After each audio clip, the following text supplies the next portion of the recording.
Welcome back. Join me today for today's tattoo. Today we're doing a nature themed sleeve. So we've already started this a while ago, and what we're doing today, we're going to put a lot more in. So we've got some more flowers going in, we've got a bee going in, there's a deer in there, some other like sort of blurry flowers in the background, sorry.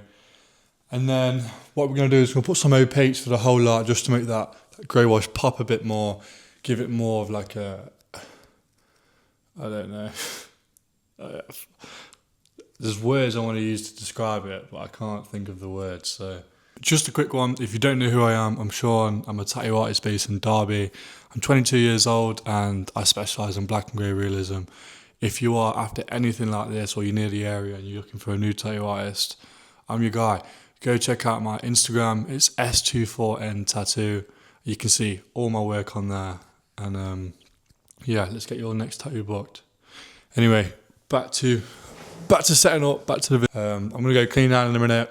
Can't currently right now just because the cleaning lady's downstairs cleaning up the room. So once that's done, I'll go down, set up for the day, and then probably check back in. Right, so stencil is made. Here it is. Print it out first try, the correct size. This fits in every single gap that we've got on this sleeve already. So we started on here, and there's a few little gaps that we can work into. So I always say when building a sleeve, it's best not to do too much with the background, just because what you get on the other side when you're building it can slot into these little gaps.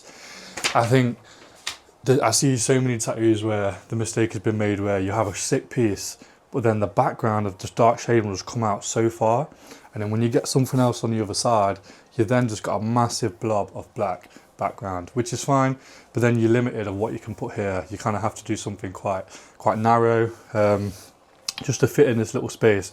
Whereas if you just trust the process, work as a little project and take your time with it, you can sort of slot your gaps in, sort of how I've got here. So you can see the stuff here, stuff down here is going to slot into this.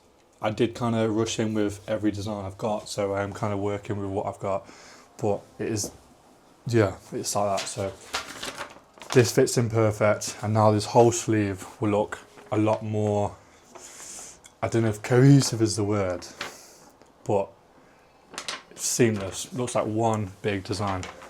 I always do with my stencils, I save this exact piece of paper just in case we don't finish in a day or the client taps out and we need to reapply the stencil. I've got the exact same size and the exact same piece I use for the exact same piece. Sometimes when I'm trying to print out a reference photo to follow for the day, I can maybe change my stencil and put it back to a different size. So it's always good to keep the piece until you know the piece is fully finished, and then you can bin this. It's just a little bit more security in it. Otherwise, next session you're going to have a faff about trying to size it all back up again to the perfect size, and then it never is really going to be the perfect size. So yeah, I always save these. What I'm going to do now is I'm going to make this stencil. Should be sick. I'm lying. I hate doing this part. My fingers go all purple and shit, and then I fucking get it all over my face and that. And then if you pick your nose, bro, it's all you can tell. Someone knows you pick your nose, or your nose is purple. Not that I ever do that, innit? So. Right, so stencil is made now. What we're going to do is put this onto the client, and yeah, should be sweet. I lied, innit? Stencil isn't made. We've got some dodgy carbon paper. It's not really printing off those thinner lines. So what I've done is I've duplicated my layer on my stencil just to make those whole lines a bit thicker, innit? And then hopefully now when we reprint this, the stencil is perfectly clear. I can still use it, but the chance of the stencil rubbing off is a lot higher now, and I kind of don't want that stress in it. So just redoing it, it's probably the best bet. So hopefully this is the one. Got there in the end. Fucking hell. Right, so this is the area we're working on.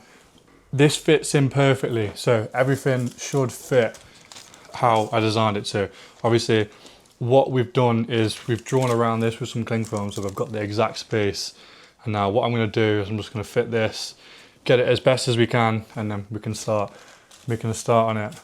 So this is a stencil. This is on absolutely perfect, fits amazing. So there's some bits that do go behind a little of this, which is completely fine. What we're going to do is going to fade this sort of twig out anyway, shade across here, This flower sits just behind a little bit. Same with this deer up here. But we're going to put some backgrounds in, and you can sort of see how perfect this fits. This slots behind there a little bit. This fits in these gaps really, really nicely. And as you can start to see it come around the back, you start to notice how well this actually fits. So we're going to have some of this stuff coming down here. We've got these blurry sort of flowers on the elbow area. And then in the future, like I was saying earlier, how you can slot things in, we can do the exact same with what comes down here. So this will be super, super nice.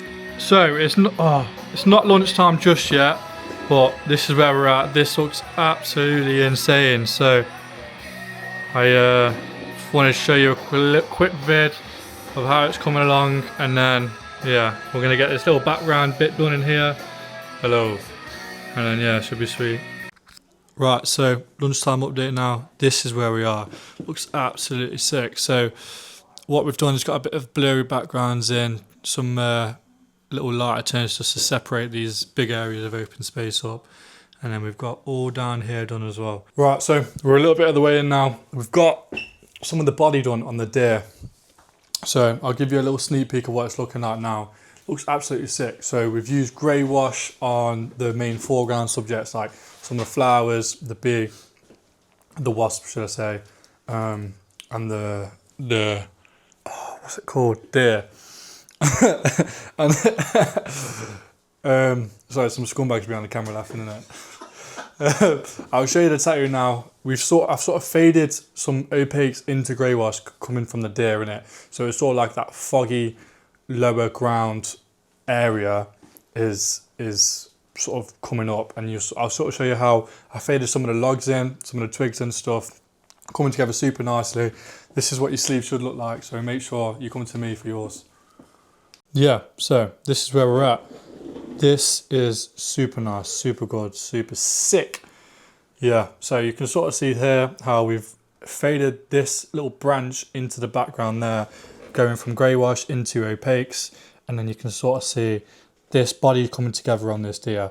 So the bee and this flower at the bottom requires a lot of white, so that will pop a lot more once that white is in. If you twist your arm a bit, bro, then you can sort of see now in the background this is all coming together. This looks a lot darker, but there's a bit of the same tone ink faded onto the other one, so this will fade in together nicely. And as it comes up to the top, this will be a lot darker anyway, so we might need to darken some bits around there, but other than that, it's good. What I'll do is check back in with you when we've got a little bit more done. I don't think we're going to finish it today, so my plan is to cut it off at a nice point where it looks acceptable as a piece as it is. I don't want to make it seem like it's too unfinished, but also I don't want to do too much. There's only a certain amount I can do in a day. When it gets to that sort of point in a day where I'm getting a little bit tired, I don't want the quality to slip, so that's when I stop. But we usually get like a solid amount of time done, a solid amount of work done. We're having a quick break now, quick coffee break. Client's making me a coffee, so we'll see how that is. I did offer, but he said he makes a nice cuppa, so is cuppa coffee or is cuppa tea? Is cuppa coffee or is it brew? What's a brew? What's a brew and what's the cuppa? Comment in it, because I have no clue. Right, so we've done what we're going to get done for today. All we've got left now is whites. I'm not going to do any more just because the skin is starting to bleed quite a bit up to the top and making it harder for me to get my ink in. So what we're going to do is leave that for another session. But still, we've smashed out loads today. I'm chuffed with what we got done and I'm chuffed with the quality. Oh, it's just your face. Yeah, you can't really see on camera too much, but this is incredible. It's so nice, super clean. What you want in the sleeve. So this butterfly isn't completely done, so don't look at it and think, oh, what the fuck is that? It's nowhere near done. I just wanted to get a base in, so we've got it in. We don't have to re-stencil it for next time. Trying to re-stencil that fucker would have been a nightmare. So re-stenciling the rest would be super easy. Re-stenciling that background, super easy. And also re-stenciling these antlers would probably be the easiest re-stencil of my life. It's literally just whacking it straight on top. So should be pretty fun. Right, so we're done for the day now. This is where we got up to. If you twist your arm a little bit for us, bro. Yeah, sweet. So you can see we've got a lot of work done today. We've got a lot of these opaques around here, blended these two tattoos together, and as you can see, we've got this main area done. What I wanted to sort of focus on today anyway is done. Where the butterfly is and this flower at the back, that's like 50% finished, and same, we've got to do all that up there. But the skin was starting to get a bit irritated towards that time, so we just got a little base in for next time, and then we can call that. But yeah, this is where we are today. Looks absolutely sick. If you do want anything like this, make sure you drop me a message. We can get your books in. Something unique, professional, clean, and the best quality.